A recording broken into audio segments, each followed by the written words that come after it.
बहन की शादी को 6 साल हो गए हैं। मैं कभी भी उसके घर नहीं गया।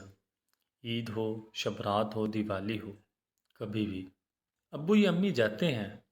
मेरी बीवी एक दिन मुझे कहने लगी, आपकी बहन जब भी आती है उसके बच्चे घर का हाल बिगाड़ कर रख देते हैं और ऊपर से खर्च डबल हो जाता है। और तुम्हारी माँ हमसे छुप छुपा कर कभी उसको साबुन की पेटी देती है, कभी कपड़े, कभी सर्फ के डब्बे और कभी तो चावल का थैला भी भर देती हैं।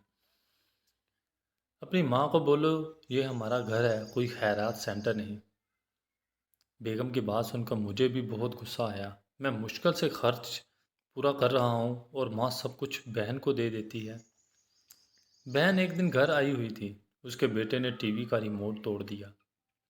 मैंने माँ को गुस्से में कहा, माँ बहन को बोलो यहाँ ईद पे आया करे बस।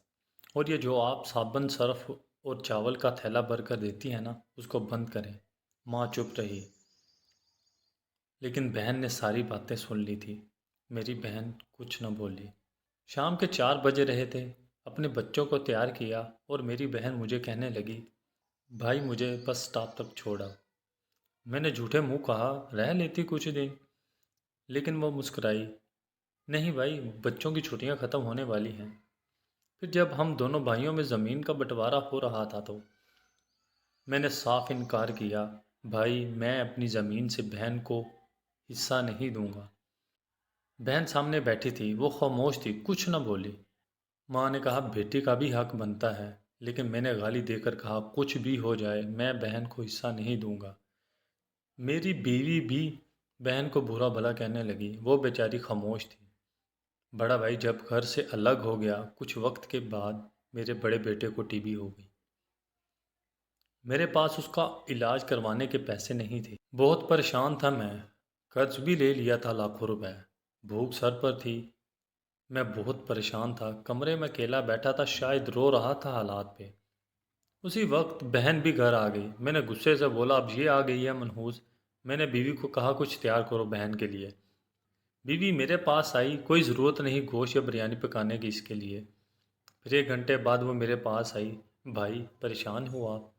बहन ने मेरे सर पर हाथ फेरा, बड़ी बहन हूँ तुम्हारी, गोद में खेलते रहे हो, अब देखो मुझसे भी बड़े लगते हो।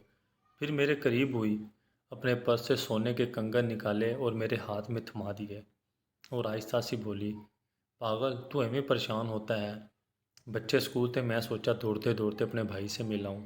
ये कंगन बेचकर अपना खर्चा कर, बेटे का इलाज करवा। और शक्ल तो देख ज़रा, क्या हालत बना रखी है तुमने अपनी। मैं खामोश था, बहन की तरफ देखे जा रहा था। वो आहिस्ता सी बोली, किसी को ना बताना कंगन के बारे में, तुमको मेरी कसम। मेरे माथे पे बोसा किया और 1,000 रुपये मुझे दिए, जो 150 के नोट थे। शायद उसकी जमा पूंजी थी। मेरी जेब में डालकर बोली, बच्चों को गोश्त ला देना, परेशान ना हुआ कर। जल्दी से अपना हाथ मेरे सर पर रखा, देख कितने बाल सफ़ेद हो गए हैं तुम्हारे। वो जल्दी से जाने लगी। उसके पैरों की तरफ मैं देखा, टूटी हुई जूती पहनी थी, पुराना सा दुपट्टा उड़ा हुआ था। और वो जब भी हमारे घर आती वही दुपट्टा उड़ कर आती। बहन की इस मोहब्बत में मर गया था मैं।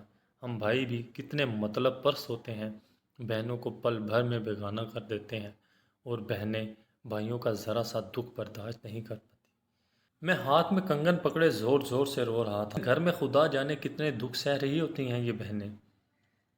मेरे भाइयों, कुछ लम्हे अपनी बहनों के पास भी बैठ जाया करो और उनका हाल पूछ लिया करो। शायद आपके इस अमल से उनके चेहरे पे कुछ लम्हों के लिए एक सुकून और एक छोटी सी मुस्कुराहट आ जाए। बड़ी बहनें माँ का रूप होती हैं।